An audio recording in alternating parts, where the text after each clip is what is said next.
Hello, everyone. Welcome to the latest installment of Artillery Workshop. I'm Mike Boland, Chief Analyst of Artillery Intelligence. So I hope to spend the next 30 to 40 minutes going over the top trends we're seeing in spatial computing, which for those unfamiliar is a term that essentially defines AR and VR, and specifically the concrete predictions that we have for the remainder of 2020. And this actually comes from a report that we did on this topic just a few months ago. And so first, for context, a quick bit about me. I'm a 15-year tech industry analyst, most of that time covering mobile through the course of the smartphone era, but for the last 4 years shifting over to cover AR and VR exclusively, including founding Artillery Intelligence. So Artillery Intelligence, for those unfamiliar, is a market research and analyst firm for spatial computing. It's built on the best practices of market examination and trend analysis and market sizing and all the things that we as analysts have kind of picked up throughout our careers. And this takes form in lots of narrative reports and data deliverables and market forecasts and consumer survey data, and it's all kind of packaged and housed in Artillery Pro, which again you can access anytime. And we have a sister publication called AR Insider, which covers AR industry happenings and trends on a daily basis. So I encourage you to check that out too. So one of the things we do twice per year in that kind of list of deliverables I just kind of mentioned is a rather large market sizing exercise. And it takes form in almost 100 slides of data and analysis. And this, what you see here, is just really the tip of the iceberg, where we see AR as a whole growing from about 4.7 billion in revenue last year up to about 27.4 billion in 2023. And that consists of lots of different subsectors like hardware and software and consumer and enterprise and other segmentation. And we'll actually be going over some of these sectors today. For example, if you look at the AR advertising, which is that sort of aqua colored bar at the bottom, it's currently the leading AR revenue category. And I'll circle back to that when we discuss advertising as just one example. As I mentioned, a lot of today's content derives from our December report. So we do these long form reports monthly, and you can grab this report anytime. But today's discussion hopefully also kind of boils that down for you. So let's get right into it. So, here are 5 predictions, and we'll walk through each of these. And we'll start with the thing that's kind of on everyone's mind in the AR world, which is Apple's AR fate. So we believe that Apple will come out with AR glasses, and there are a lot of signs pointing to that, particularly when you look at their financial motivations to establish successors for the maturing iPhone. However, we don't believe the rumors that those glasses are going to arrive this year. The underlying technology just isn't there yet for something that has Apple's standards of industrial design, and the cultural readiness isn't there either. And moreover, it's not really Apple's MO to release new products, new emerging product classes early. They often kind of sit back, monitor, get it right, and then launch, and then eventually inflect the market when they do launch. But nonetheless, it's they're kind of fashionably late. So that leaves the question of, if not 2020, when will they come? So we've been tracking lots of evidence that we believe it'll be in the 2022 timeframe, possibly announced in fall of 2021, as Apple product announcements tend to go with that, late year hardware event where they announce the next year's kind of big splash. So we predict, due to the classic halo effect that Apple has, its ability to move markets, that it'll have a sizable impact when it does launch. So, based on our projections here, you can see that the aggregate sales for AR glasses in that 2022 timeframe will inflect if Apple indeed does launch at that point. We project they'll sell just over 500,000 units in that first year, and that's considering that they'll be launching mid-year. Followed by almost 1.5 million units for the full year of 2023. Now, that correlates to an installed base, which is different than annual sales, as you probably know, of about 2 million units, almost 2 million units by 2022. So we see that by 2023, the overall installed base for the market, beyond just Apple, is approaching 5 million units for AR glasses. Now, that is something that, it seems like a lot. It's ramping growth due to Apple's kind of impact that you can see here. But it's also important to pan back for the sake of perspective that, these look like big, daunting revenue totals based on the scale of this slide. But if we compare that to, say, smartphones, it hardly shows up on the chart. So that 5 million in 2023 from the previous chart, you can see that at the bottom right corner. That compares to a global installed base of smartphones of 3.4 billion units. So there's the point is there's going to be a long ways to go for smart glasses, and I say that almost as a good thing because this will mean lots of headroom for this market to grow into. But in the meantime, the scale for AR very much lies in mobile AR, and though some have argued it's a compromised form of AR compared with the visions for what we will someday end up with line of sight graphics. It's where the scale lies today. But I think more importantly, it's really planting seeds for the further off AR future. So in the meantime, for Apple, back to Apple, the name of the game is going to be acclimation, and that's what its 2020 is going to be all about. So that's playing out in a few interesting ways. So the first is wearables. So wearables is really the new shining star in Cupertino when we're talking about AirPods and watch and other things. It saw revenue growth in its most recent Q1 earnings, which is Apple's fiscal Q1, which is the Q4 calendar year. Wearables grew 3.7 billion year over year for quarterly revenues.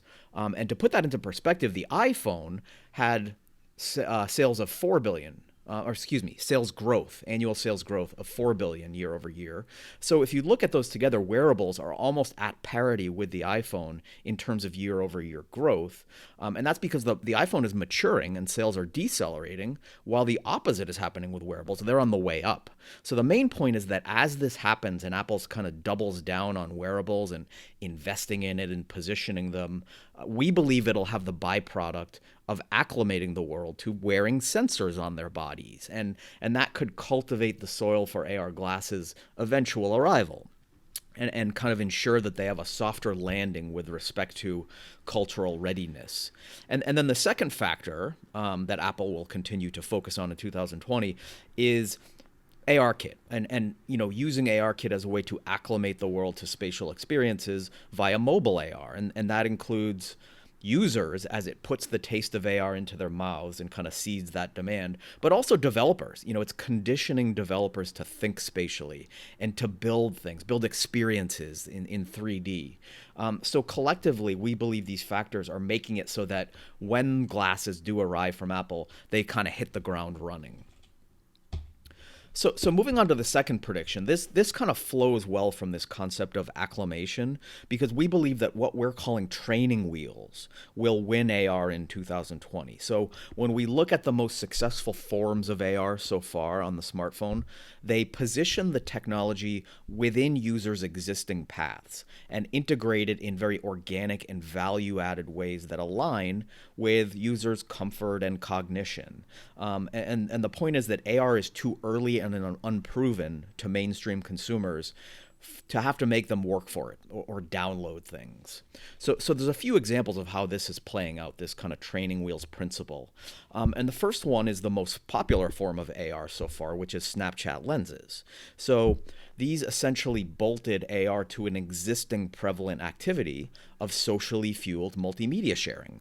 So it adds to and enhances that experience for camera forward and camera native Generation Z individuals. So in fact, 40% of Generation Z use AR to enhance their media and social sharing, according to survey data released by Snap. Snapchat, meanwhile, is achieving all of the engagement levels you see here on this screen. And they did all of this by having just the right amount of AR.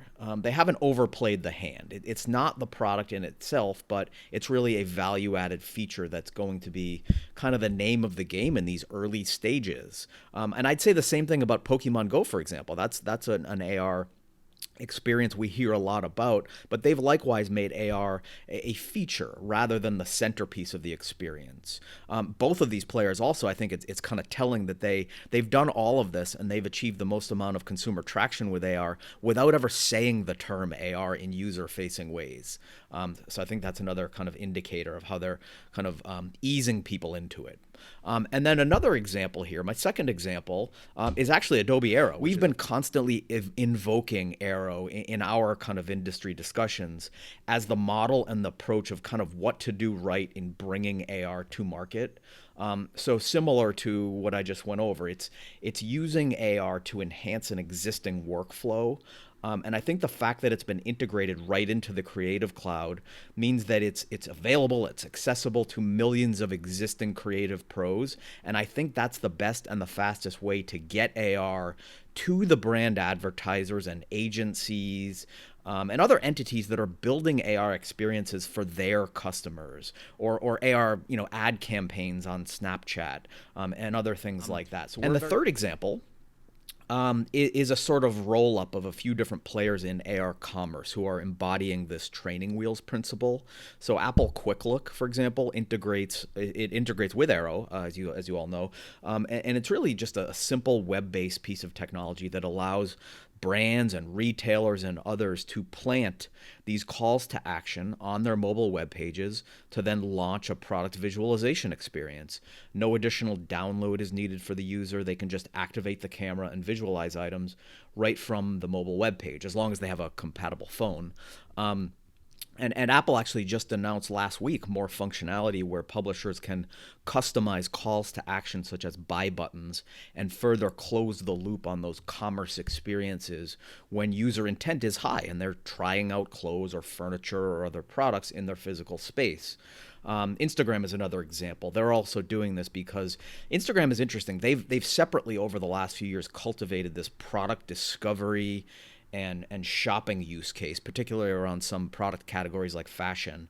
AR now joins that workflow in really additive ways, and it's boosting conversions. And House is the third example here, very big on this principle. Here's a quote from Sally Huang, who is House's AR lead at the AWE conference last year. We captured this quote. They're very much espousing this principle of frictionless user experiences as key AR success factors at these early stages of the technology's life cycle. So moving on to the third prediction. So we believe that advertising will continue to be the revenue leader in AR in 2020. So it currently has that leading share of AR revenue among all of those revenue subcategories I showed earlier. And this is really driven by the fact that brand marketers are getting excited about the technology to demonstrate products in immersive ways. In the mobile era, by contrast, it's been kind of limiting for ad creative. So it's been very lucrative, of course, the whole kind of mobile advertising industry, but it's creatively limiting to work on, mobile banners, whereas introducing, 3D real world animations really lets brands and creative agencies stretch their creative wings, and we're only seeing the beginning of that. So, more importantly too, there's strong ad performance when compared with non-AR benchmarks. So advertisers are seeing those results and doubling down. So here are just a few examples of some of the campaigns and the campaign metrics and performance metrics we're seeing. And I won't read through all of these, but if you look at the far right column, you can see there are strong ROI signals, including engagement levels and conversions. And that's a key point because AR is showing the rare attribute of spanning the purchase funnel. So it can be, an awareness-based reach play at the top of the funnel, but also compel things like product try-ons and direct response user behavior at the bottom of the funnel. So here's a quick example. This is a Michael Kors AR ad campaign that was run on Facebook, where it benefited from the reach of the news feed as sort of a typical banner ad, but then it offered the ability for users to activate a front-facing camera AR try-on and bring them one step down the funnel. And then yet another step down the funnel to actually purchase the glasses right on the spot. And as a side note, this is another good example of the kind of seamless workflow and placing AR in users' direct path back to the kind of training wheels principle. So to kind of quantify all of that, we track lots of AR ad campaigns and extrapolate ad spending, and what we see is that's growing from about 1.5 billion in AR ad spending last year to what is on pace for about 2.6 billion this year is what we project based on its current momentum and all the benefits I just mentioned. Now, currently Snapchat is the market share leader because of its focus on AR as really a key organizational priority. It's very aligned with Snap's camera company designation. And that's notable because Facebook actually has greater global scale, but Snapchat is still beating it in this kind of AR ad revenue competition so far. This is also a function of millennial and Gen Z usage, which very much over-index on Snapchat when compared to Facebook. And Generation Z are very, camera native, and they're very comfortable with camera-based technologies like Snap's AR lenses. And as I mentioned before, 40% of them are using AR to enhance their socially shared multimedia. But the wild card is going to be Instagram. So like Snap, it similarly has that very camera forward use case and user base. So it could be a very fitting venue for AR. And they only just recently integrated it, in the last 6 months. And its global scale exceeds that of Snapchat. And like I said, Instagram very much has that product discovery and transactional use case, particularly around fashion items. So that could be very much fertile soil for AR to integrate. And that's something we're going to be watching closely in 2020 because this is so new in terms of AR integration on Instagram. So while we're kind of mentioning emerging players and potential sleeping giants in AR advertising, we should also mention Google Lens.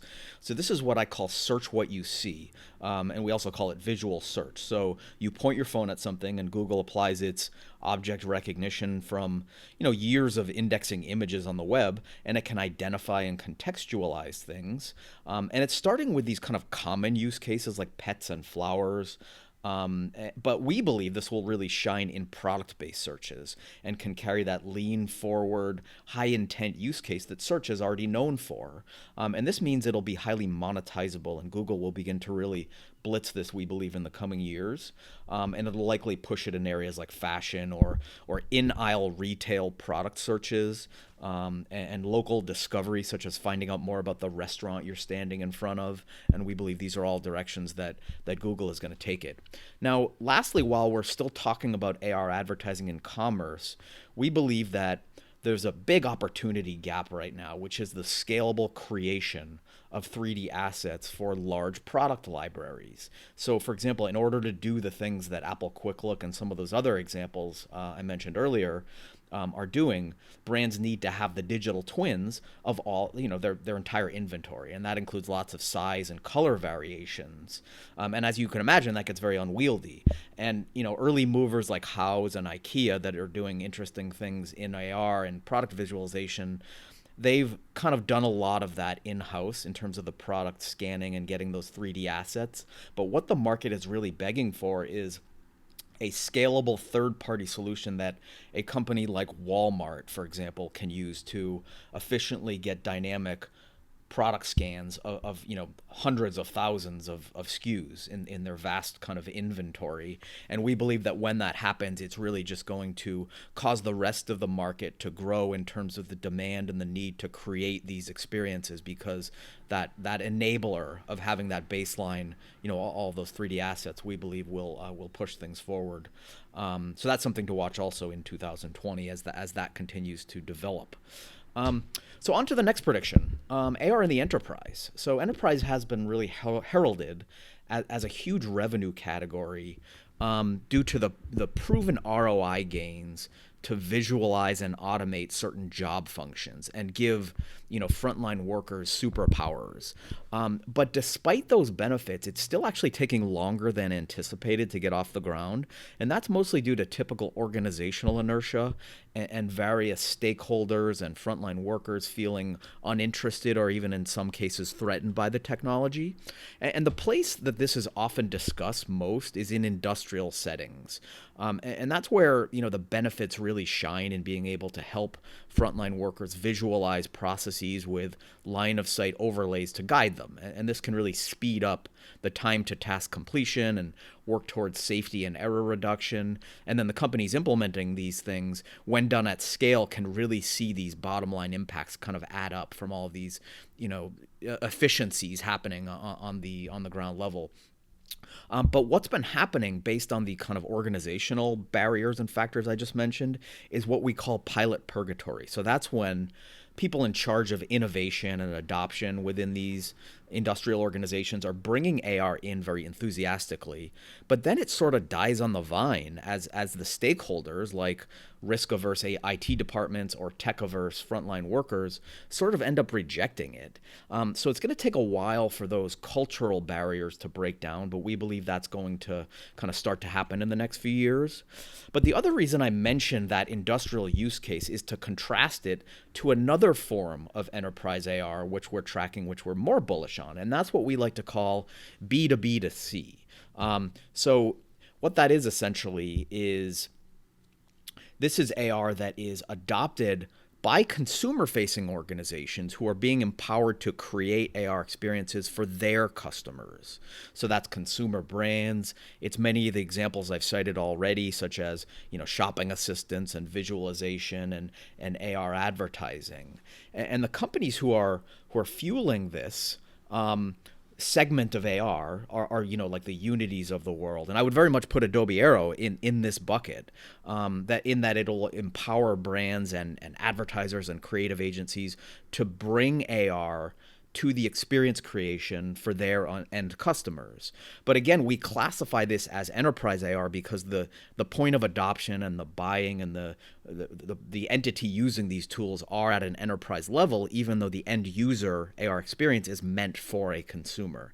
And this classification of AR, I think, is going to be really a growth area, this B2B2C area, as nearly every consumer-facing brand on the planet begins to think about how AR can be used in their marketing and customer engagement and ongoing relationship building. So last but not least, we've been talking a lot about AR, and that's sort of a core focus for us. But AR's cousin VR, I think, is worth examining too, just from more of a kind of a holistic perspective of kind of all the things happening out there. So there's been lots of consternation over VR's somewhat disappointing consumer traction over the past few years, but it's actually on a bit of a rebound now, and we believe that it'll make steady strides in 2020, largely on the back of the Oculus Quest. So for those unfamiliar, this is Oculus's standalone headset that's $399, and it's self-contained with no need for a costly PC, and it's a solid VR headset that gets rave reviews, and it could really be the thing that accelerates VR's mainstream penetration, which we're already seeing start to happen. And Facebook, it's important to note, is essentially subsidizing Oculus Quest. It's sort of a classic loss leader strategy.